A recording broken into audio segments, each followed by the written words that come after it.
Опозицијата излезе со критики за перформансите на власта по вчера објавениот извештај на Европската комисија за напредокот на земјава. Лидерот на СДСМ оцени дека нема напредување, туку назадување во клучните области, што ја става земјата во група со најпроблематичните држави во регионот. Од владата најава дека утре ќе се произнесат за содржината на документот. Најлош извештај во последните 10 години која втурна Македонија во група на држави како Косово, Босна и Херцеговина и Молдавија е оценката на лидерот на СДСМ за наодите од Европската Унија. Филипче вели овој извештај го вклучи алармот за иднината и перспективата на државата. Пораката која испраќа Европската Унија според него е јасна, а тоа е дека државата е во целосен застој. Опозицијскиот лидер вели извештајот е токму она на кое тие предупредувале изминатите месеци, а тоа е дека владата нема капацитет и не работела воопшто на спроведување на реформската агенда. Не беа направени обиди за усвојување уставни измени поврзани со заклучоците на Советот од 2022 година. Клучен услов на ЕУ за почеток на преговорите. Политичка поларизација во собранието продолжува блокирајќи клучни реформи и именувања. Реформите на законот за буџет доцнат, целосно спроведување во 2026 година изгледа неверојатно. Е време сите да се свесни дека не е 5 до 12 и не го чекаме последниот воз, туку последниот воз помина, ние треба да трчаме, па ако евентуално го стигнеме, да се качиме, поради тоа што после тоа нема да имаме опција што го правиме. Според Филипче јасно е што стои на маса и тие како опозиција и понудиле поддршка на владата во процесот. За резолуцијата која ја понуди како предлог рамка за решение за откочување на процесот со уставните измени, вели ќе почека да ги слушне сите политички чинители пред да ја достави во парламентот. Тоа е тема за која што треба да се дебатира. Нашата предлог резолуција сметам дека е добра основа да седнеме да дебатираме. Потенцирав неколку пати дека тоа е предлог верзија, не е тоа дефинитивно трајно. Очекувам фидбек, официјален немам од ниту една партија, иако официјално е доставено до сите парламентарни и политички партии со цел да дадат свое мислење.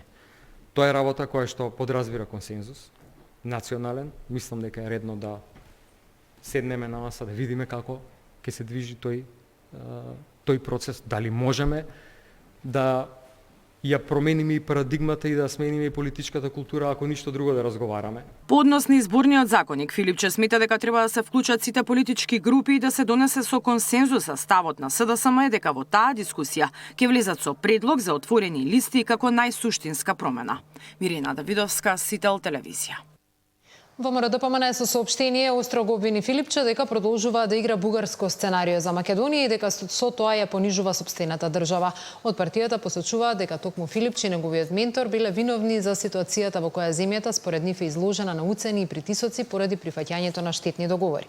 Македонија ќе продолжи со реформите без разлика на диоптријата која е јасна, а тоа е дека извештајот како многу пати во минатото и во други земји се користи како дел од политичките условувања, притисоци и динамика на земјата. Но за нас е јасно дека вакви и слични извештајчиња ќе продолжат се додека не се најде решение со Бугарија. Но и покрај тој негов аспект, извештајот сметаме дека е одличен и не охрабрува да продолжиме на патот на реформите и го гледаме како патокас на кој треба да се фокусираме во иднина. Сметаме дека извештајот е реален, ама има многу работи кои се заостанати и резултат на проблемите кои ги наследивме, но ќе работиме посветено на реформите и неопходните чекори за просперитет и добробит на земјата и нашите граѓани, стои во партиското соопштение. ВМРО ДПМН нагласува дека останува на принципиелниот став во однос на барањето од Бугарија и дека ќе се залага за непречен евроинтегративен процес без, како што велат, несвојствени и непринципиелни условувања. Критиките на Европската Унија за судството и корупцијата во земјава не се изненадување. Македонија петти пат поред добива негативна оценка во оваа област. Коалицијата Сите за правично судење предупредува дека станува збор за загрижувачки тренд на стагнација. Иако насоките од Брисел се јасни, независно судство, реформи и борба со корупцијата, домашните институции и натаму покажуваат бавност и недисциплина во спроведувањето на обврските, констатира Унијата. Критиките на Европската Унија за судството и корупцијата се очекувани. Според коалицијата Сите за правично судење, ова е петти извештај во кој Македонија добива негативна оценка во една од најважните области, што укажува дека постои загрижувачки тренд на стагнација. Мислам дека е сосема реалистична оценката, но она што е проблем е што очигледно како држава не ги сваќаме сериозно ваквите состојби, покрај тоа што веќе почнавме да гледаме вистински примери како тоа се одразува на секојдневниот живот, кои што се впрочем нотирани и во самиот извештај на Европската комисија, каде конкретно се посочува на случајот во Кочани како случај кој што е резултат на нефункционирање на системот на заштита од корупција, практикување на интегритет, доследност и почитување на правото. Според Аврамовски, насоките на Европската комисија се прилично јасни. Македонија мора да обезбеди функционална независност на судскиот систем, да ги имплементира стратегиите за човечки ресурси во правосудниот систем и да запрат политичките притисоци кон судството. Но како ова да се спроведе во пракса? Има слухи, начално сите демонстрираат волја и укажуваат на подготвеност, меѓутоа недостига доследност и дисциплина во имплементацијата на сето она кое што велиме дека треба да биде спроведено во пракса. Така што вистинското прашање е колку имаме ние способност и дисциплина за да ги реализираме на вистина овие чекори, бидејќи еве и самиот закон за судскиот совет согласно препораките на Венецијанската комисија оддамна се превземаат чекори за да се промени тој закон. Владата се обврза да го донесе законот до јуни согласно реформската агенда, меѓутоа се уште не гледаме дека процесот се уште наоѓа начин како да се развлече и без некое значајно оправдување да имаме застој во целата таа постапка. Ако до минатата година Македонија бележеше ограничен напредок во реформите во правосудството, годинава во извештајот стои дека нема напредок, а корупцијата останува причина за сериозна загриженост. Унијата бара усвојување на нов кривичен законник, подобрување на евиденцијата за конфискација на имот и зајакнување на финансиските истраги.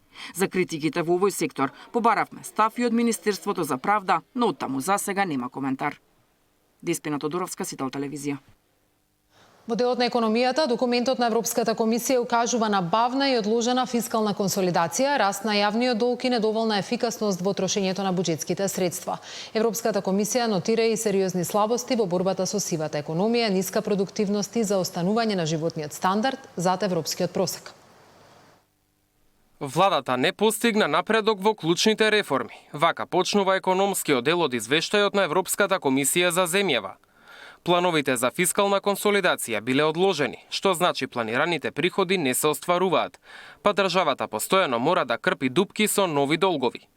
Државниот долг порасна на 62% од целата економија. Тоа значи дека за секој 100 евра што ги создава економијата, државата должи 62. Прво вика имате бавна фискална консолидација, второ имате одложена фискална консолидација. Под бавна фискална консолидација најмногу даваат забелешки во делот на структурата на трошењето, односно во 2024 година имаме голем раст на трошоците за плати и истовремено линеарното зголемување на пензиите се нотирани како две клучни мерки кои го забавуваат процесот на фискалната консолидација. Во делот на одложувањето даваат сериозна забелешка во имплементацијата на законот за буџети, односно одложената имплементација која што се однесува на буџетскиот дефицит па и јавниот долг како две клучни фискални правила кои што треба да бидат применети. Комисијата забележува и други проблеми. Сива економија, слаб напредок во капиталните инвестиции, влошена надворешна позиција, односно поголем увоз од извоз и раст на цените. Македонија се повеќе заостанува зад Европската унија кога станува збор за животниот стандард. БДП по глава на жител бил 43% од европскиот просек во 2021, но наместо да расте, лани паднал на 42%. Голем проблем е и сивата економија. Лани процентот на луѓе кои работат на црно се зголемил на 12,3%. Според извештајот, планот за формализирање на сивата економија оди многу бавно, делумно поради реорганизација на надлежностите во новата влада. Цените на храната пораснале помалку во споредба со претходните години, а Европската комисија нотира дека инфлацијата повторно забрзува. Замрзнатите маржи имале само привремен ефект, а капацитетите на институциите кои се задолжени за надзор се покажале како недоволни. Во текот на летото, јули-август месец, кога веќе ние го достигнавме форма на лепливи цени, инфлација, упорна инфлација, владата имаше серија на намери искажани во медиумите дека ќе направат фискална консолидација и ќе направат корекција на таквите експанзивни политики. Таквата нарација не ја забележуваме во моментот на овој извештај. Верувам дека земајќи предвид изборниот процес е завршен, владата сега има сериозен простор за точна имплементација на таквата намера. Иако кај пазарот на трудот се забележуваат подобрувања, високи 29% од младите се невработени. Растот на платите пак останал висок и бил поттикнат од зголемувањата во јавниот сектор и порастот на минималната плата. Мартин Арсов, Сител телевизија. За содржината на извештајот кој вчера го објави Европската комисија, кој е ставот на владата, какви се нашите последни разговори со представниците на Европската унија и има ли изгледи за решавање на состојбата со блокадата од Бугарија, во тема на денот во продолжение Валентин Николовски со Тимчо Муцунски, шеф на македонската дипломатија. Господин Муцунски, добро вечер. Ви благодарам за учеството во тема на денот во Дневникот на Сител. Добро вечер, благодарам за поканата и за можноста да гостам. Еве, тогаш во име на владата, бидејќи сте министер за надворешни работи и надворешна трговија, да слушнеме една оценка каков извештај добивме вчера, ако оценувате од 1 до 5. Па видете, не е, мислам, ова прашање кој што може така да се категоризира и ќе ви објаснам зошто. Прво, дозволете ми, ако може, да дадам еден краток осврт на тоа што го пишуваше во извештајот, а е поврзано со мојот најтесен делокруг на действување како министер за надворешни работи и надворешна трговија. А патам да се надоврзам со фактот што веќе година и половина опозицијата, луѓе блиски до опозицијата, шират една хистерија, дека надворешната политика на државата нема концепт, дека не знае каде се движи, дека без идеја се действува, следејќи секое детално гласање во полето на мултилатералната дипломатија, за да сега преку токму овој извештај добијат дамат. Надворешната политика, регионалната соработка, тоа што го работи Министерството за надворешни работи и надворешна трговија, беше највисоко оценето во овој извештај. Каде што добивме и пофалби за нашата усогласеност со заедничката надворешна и безбедносна политика и за други аспекти, како што е историското партнерство во одбраната и безбедноста, кој што го подпишавме, и низ за други елементи, каде што се гледа дека очигледно нашата надворешна политика во еден сложен геополитички период, кога трансатлантските односи не се такви какви што биле, кога имаме конфликти на повеќе места, успева да биде највисоко позиционирана низ призмата на тоа што го цени Европската унија, а сепак да го одржи нашето стратешко партнерство со Соединетите американски држави. Така да, кога ги слушаме дел од критиките, добро е да се каже дека има сегменти во овој извештај каде што имаше високи оценки. Не е надворешната политика единствена. Имаше високи оценки во делот на политиката поврзана со образованието. Имаше високи оценки за работата на царинската управа, високи оценки за работата на во делот на борбата против перење пари и други сегменти. Наука, истражување, наука, дигитализација во делот на економијата, тука е поврзано тоа со пристапот кон СЕПА, заедничкиот европски пазар. Тоа што би можеле да го кажеме, генерално има скоро 40 варијабили по кои што оценува Европската комисија. По 80% од тие варијабили имаше некоја форма на напредок, некаде помал напредок, некаде одреден напредок, некаде, како што беше повторувам во делот на надворешната политика и истражувањето, висок степен на напредок. Така е, се во клучни 8 области. Сега, тоа што исто така сакам да го нотираме, дека во ниту една област државата нема назадување. Факт е, и дури ќе кажам, не само јас, туку тоа го слушаме често и од претседателот на владата Мицкоски, се согласува дека имаме суштински проблеми во делот на борбата против корупцијата и реформата на правосудството кои што не сме ги решиле, каде што се идентификувани одредени аспекти кои што некои се поврзани со тоа што владата треба да го превземе, но некои се поврзани и со работата на судството и со работата на јавното обвинителство. И тука не можам да кажам дека не се согласувам со тие оценки, дека треба повеќе да направиме и затоа тоа што можам јавно да го кажам и пред вашите гледачи е дека ние како влада имаме превземена обврска до крајот на оваа календарска година да ги донесеме сите клучни реформи во делот на правосудството и борбата против корупцијата, кои што се дел од реформската агенда. Од поглавјата 23 и 24 кои што се најлошо оценети. Така е. И ние се обврзуваме како влада, но сепак не можеме само ние да се обврзуваме, мораме тоа во тесна соработка со собранието да го направиме, бидејќи наша обврска е да ги предложиме тие закони, потоа тие закони да бидат донесени, но потоа ќе дојде моментот кога ќе треба да се имплементираат тие закони. Дел од нив се имаат процедурални аспекти, дел од нив се поврзани со независност на финансирањето, за кој што се уште работиме некои споредбени анализи како најдобро тоа да го превземеме. И ќе дојде товарот на одговорноста во правосудниот систем, во јавното обвинителство и во судството.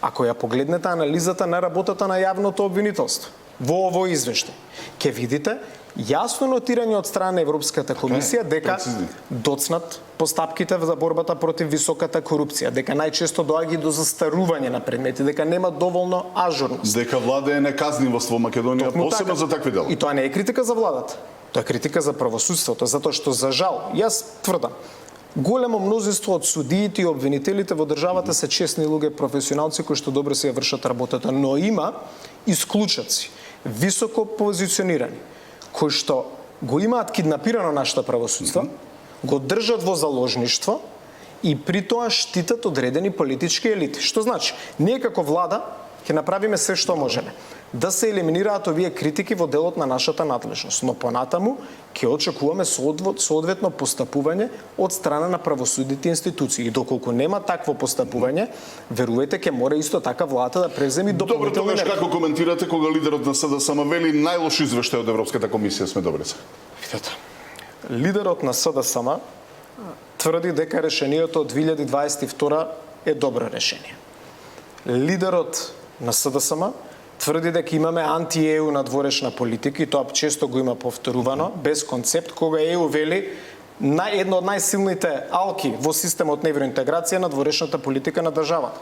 Лидерот на опозицијата пред околу месец ден, еден од најблиските соработници на државниот секретар на Соединетите американски држави го нарече дипломат од низок ранг и тоа е политичка партија која што официјална фотографија дадена од Белата куќа го нарече председателот на Соединетите американски држави восочна фигура во фотографија издадена. Мојата поинта која е? Кој е легитимитетот и кој е кредибилитетот на луѓето кои што ја доведоа нашата држава во оваа позиција во делот на европските интеграции да ценат? Јас немам обврска да им давам политички совет, но тоа што мислам дека е добро е опозицијата да се обедини со владата и со сите засегнати страни во државата да создадеме консензус по овие прашања. Наместо голи критики кои што не се реални и не се објективни, дајте да видиме што е тоа што заеднички ние можеме да го направиме, да се движиме напред, а при тоа веројатно би било коректно и лидерот на опозицијата наместо да вели дека предлогот од 2022 е добар, да се извини на целата држава за грешките кои што се направени, кои што ни доведено во оваа сложена секој ситуација. решение што ќе успеете подобро да го направите, ќе го прифати. Видете, Како што е одложено, доколку успеете да издействувате, одложена примена и вметнување на бугарите во преамбулата до крајот на преговарачкиот процес, дека веднаш ќе прифати. Но истовремено излегува со така наречени црвени линии, каде што никаде не се гледа која е црвената линија, кој Без што датум, без ништо без заштитен конкретно, механизам. без флоскули, без никакви, само флоскули, без никаков механизам и со тоа ги влошува позициите на државата кога настапува надвор од нејзините граници. Така да контрадикторноста на опозицијата и кога беше власт, и оваа политичка партија СДСМ, и кога беше власт, и кога е сега, се покажува постојано на дело и немаат кредибилитет да зборуваат по овие прашања. Кај евроскептици да ги наречам, ваквиот извештај се поставува прашањето дали е реален, зашто ако се погледне извештајот за Украина, земја која пред војната беше шампион по корупцијата, по непочитување на малцински човекови права, нели сега Европската комисија вели дека е на вистинскиот пат со позитивна оценка и подготвена да го отвори првиот кластер фундаменти, па дури ја поддржува амбицијата да ги затвори сите поглавја за 2 години. Не мислам дека е коректно, јас како министер за надворешни работи да ги ценам портфолијата на другите држави кои што имаат статус кандидат. Ние треба да се гледаме нашата работа и ние треба да се фокусираме на оние обврски кои што ние ги имаме и да го искористиме моментот кој што не е на располагање од гледна точка интересот на Европската унија да се проширува, но исто така да ги користиме и сите дополнителни инструменти кои што ни ги дава Европската унија во овој процес кој што во сега е во тек и во делот на планот планот за раст и другите иницијативи кои што постојат во овој момент, како што се зелените ленти, како што е бесплатниот роуминг и сите оние политики кои што се поврзани со процесот на така наречено постепено интегрирање на земјите кандидати кон членство во Европската унија. Мала дигресија, па ќе се вратам назад зошто Украина, Молдавија од 1 јануари ќе имаат бесплатен роуминг, а ние не? Молдавија и Украина? Ние кога видовме, како земји од регионот, сега затоа велам ние, кога видовме една иницијативност во Европската унија за ослободување од роуминг трошоци на жителите на Украина и Молдова, постапивме заеднички, инсистиравме кај Европската унија што побрзо истото се даде на Западниот Балкан, бидејќи тука сметавме дека не е фер како земји кои што имаме подолга историја во процесот на европска интеграција да ја немаме таа привилегија. И успеавме. Што би кажал, и за нашите граѓани е подобро да знаат, некои рокови кога би добили и ние како земји и како регион ослободување од роуминг услугите, а во моментот сме во разговори со Европската унија за потпишување на така наречен протокол за ослободување од роуминг услуги. Европската унија ни достави листа на закони и подзаконски акти кои што треба да ги измениме во следниот период. Министерството за дигитална трансформација ревносно работи на овој процес. Верувам дека до крајот на календарската година ние ќе ги завршиме оние обврски кои што треба ние да ги превземеме, македонската страна да ги превземе и очекуваме кон крајот на годината или почетокот на следната година да го потпишеме протоколот за ослободување од роуминг услуги со Европската унија, ќе има потоа еден краток процес на согласување кај мобилните оператори ќе биде тоа. Моје очекување е дека во првата половина на 2026 година, доколку сите си ја завршиме работата, дека нашите граѓани ќе уживаат поевтини трошоци. Знаете, малку ми е чудна земја во воен конфликт, страшен воен конфликт, да сето тоа го завршила, ако е така реално. А од друга страна да земјите кои што веќе со децении живеат мирно на овие простори не можат да остварат напредок, освен дел од нив, Албанија и Црна Гора. Па оттаму дали сите овој извештај вака конципиран, затоа ви прашав дали е реално еден вид оправдување за неисполнување на главниот устав, метнување на бугарите во преамбулата на уставот како услов за почеток на отворање на поглавието. Морам јас да бидам реален. Јас сум убеден дека доколку државата ги имаше направено уставните измени, и овој извештај ќе беше поразличен во начинот на кој што одредени фрази се поставени во неговата содржина. Бидејќи покрај техничкиот елемент кој што се оценува, има и политички аспект на сето. Вие го зборувате случајот Украина, Молдова и сето тоа што стои во позадина. И тоа е факт, не можам да го негирам тоа. Но ние како влада тука отворено тоа што го зборуваме пред граѓаните и тоа што чувствуваме дека е став на нашиот народ, на нашите граѓани, го пренесуваме и во Брисел. И така се изградени нашите позиции. Не е само прашањето на уставни измени. Прашањето кои се гаранциите кои што ги добија државата за предвидливоста на нејзиниот пат напред. И јас верувам дека нашата порака е прифатена во Брисел.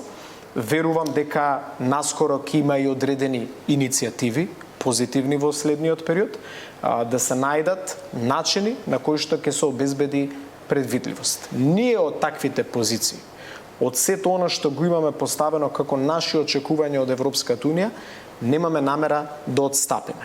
А во меѓувреме се согласувам, покрај решавањето на тој комплексен проблем, создаден од актуелната опозиција кога беше во опозиција на власт, мораме да се посветиме на домашните реформи и на оние реформи кои што од објективни причини до сега не се реализирале, но треба да се реализираат во најбрз можен рок. Се сретнавте и со председателот на Европскиот совет Антонио Кошта. Што ви рече тој во однос на гаранциите за кои што се осмели да зборува среде Софија? Видете, и тоа е за големо поздравување. Фактот што највисокиот представник на Европската унија пред месец дена во Софија кажа дека на нашата држава треба да се дадат гаранции. Јас го сметам тоа како еден успех на нашата надворешна политика, на действувањето, председателката, председателот на владата, Министерството за надворешни работи, целокупниот наш тим, сме успеале да го наметнеме ставот дека на државата се потребни дополнителни гаранции. Тоа господинот Кошта јавно го кажа, тоа го дискутира во средбите со нас.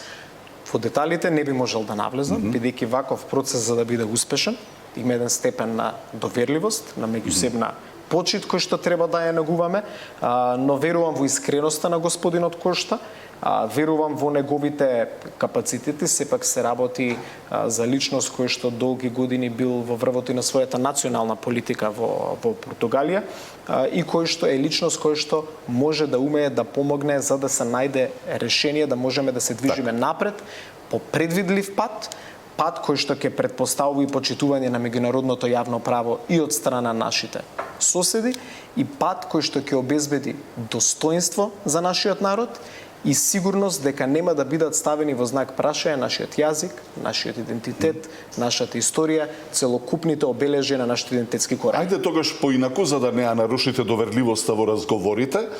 Овој извештај треба да биде проследен и со извештај за политиката на проширување визави реформите на Унијата. Какви чекори се планираат таму, какви идеи се дадоа на самитот? Ова беше самит кој што беше на вистина корисен од гледна точка земајќи во предвид фактот дека истиот беше организиран од страна на еден од најмокните медиуми на европско ниво, тоа е Euronews. Бидејќи нашата цел како земји кандидати заедно со Европската унија и земјите членки треба да биде да ги убедуваме и граѓаните, жителите на земјите членки на Европската унија дека и тие имаат корист од проширувањето. Проширувањето е двостран процес во интереса на земјите кандидати и во интереса на самата Европска унија. Гледаме во Евробарометрот дека кај одредени земји членки на Европската унија има негативно мислење кон политиката за проширување. Така да по мене најкорисниот елемент на овој настан беше фактот што тој беше со сериозен јавен опфат, следен низ целата Европска унија, па дури на глобално ниво, бидејќи се работи за таков медиум. И генералната порака која што ја добивме е дека геополитичкиот контекст и налага на Европската унија да го интерпретира процесот на проширување како процес на унификација на Европа, кој што има покрај економско и безбедносно значење за Европската унија. Тоа значи да најдат начин како сите овие земји да влезат во Европската унија без понатамошни посебни условувања каква што жртва сме впрочем ние. Повеќе иницијативи има, но факт е дека треба консензус за прифаќањето на дел од иницијативи како што е иницијативата за проширување на квалификуваното мнозинство при гласањето во Европската унија. Нашиот случај сум слушал како бил наречен жален случај, трагичен случај, некоректен случај. Нашиот случај по суштина е случај каде што Европската унија сама си ги нарушува фундаменталните вредности кои што се вградени во нејзините оснивачки договори. Често јас берам тоа, го кажувам и кога дискутирам со представници на Европската унија, ве штитиме да не го нарушите системот кој што вие сте го изградили. И затоа ги бараме овие гаранции, затоа бараме оваа предвидливост, бидејќи праксата со нас гледаме како сега создава фрустрација кога други земји членки ја блокираат Украина и Молдова. Еве за крај, што ќе се случува по најавата на премиерот за засилени активности по изборите, односно по нова година за евроинтеграциите, пред се во комуникација со Софија? Дали имате сигнали од Бугарија дека било што од тоа што го побара македонската влада е прифатливо? По однос на сигнали, не би навлегувал сега во тие детали, ќе повторам, бидејќи доколку сакаме некој процес да биде успешен, треба да штитиме неговата доверливост. Не само со соседот, туку доверливоста со земјите членки и со представниците на институциите на Европската унија. Ние ќе продолжиме да бидеме принципиелни, имаме јасни позиции кои што јавноста ги познава и не мислам дека имам потреба и да трошиме вашата емисија да ги објаснувам истите, повеќе пати сме ги дискутирале, но верувам дека таму каде што постои желба, постои и начин. И тоа го говорам насочено и спрема Европската унија, кој што доколку сака да испорача, прифатлив и за вас дека сега ќе биде после нова година дека може процесот да се придвижи? Ние постојано одиме и дискутираме за тој процес. Средбата во Брисел со господинот кошта немировно, дел од таа средба беше поврзана и со ова прашање, така да не е сега дека почнуваме нешто, процесот трае и ќе продолжи да трае. И ќе продолжи да трае, дури не се најде кредибилно и одржливо решение, но ќе повторам, тука граѓаните треба да бидат уверени дека нема тоа да биде како нашите претходници, решение по секоја цена и решение кое што ќе не стави во ситуација по променето уставно име на држава, по променето знаме, по редица промени на нашиот устав, повторно да бидеме на истото место каде што бевме пред повеќе од 20 години. Земја кандидат кој што се уште нема отпочнато преговори. Нема да ве држам повеќе, сепак од практично од аеродром во студиото на Сител дојдовте директно. Ви благодарам за учеството во темата на денот. Ви благодарам и на вас за можноста.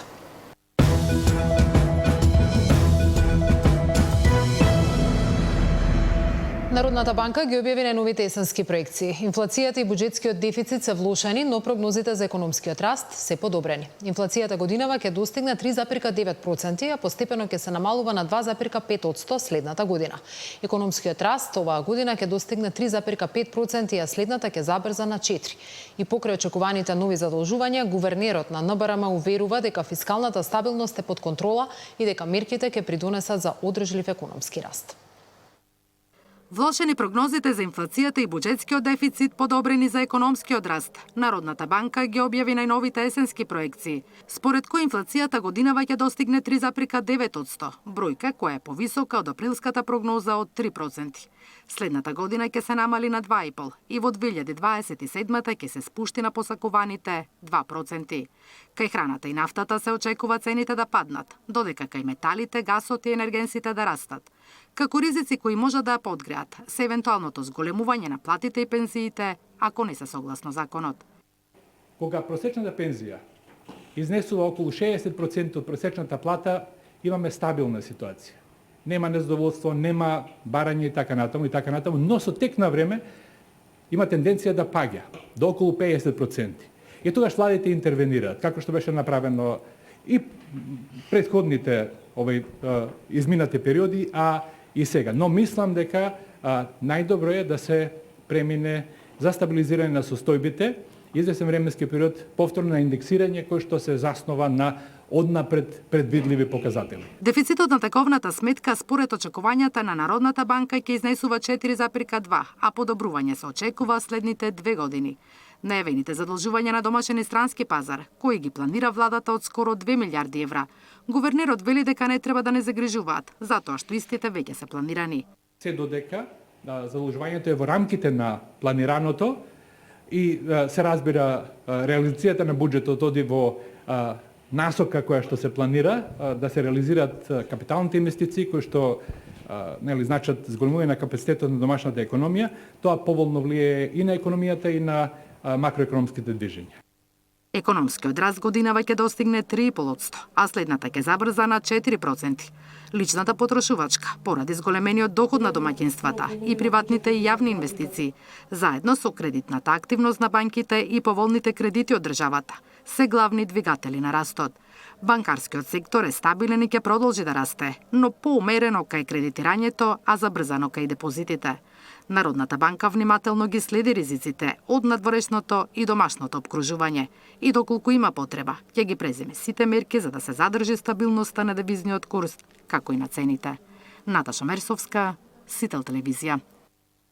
Владините партнери се уште немаат водено преговори за најавената реконструкција на владиниот кабинет. Од вреди очекуваат уште едно министерско место, откако соопштија дека Беким Сали ќе биде само прв вице-премиер.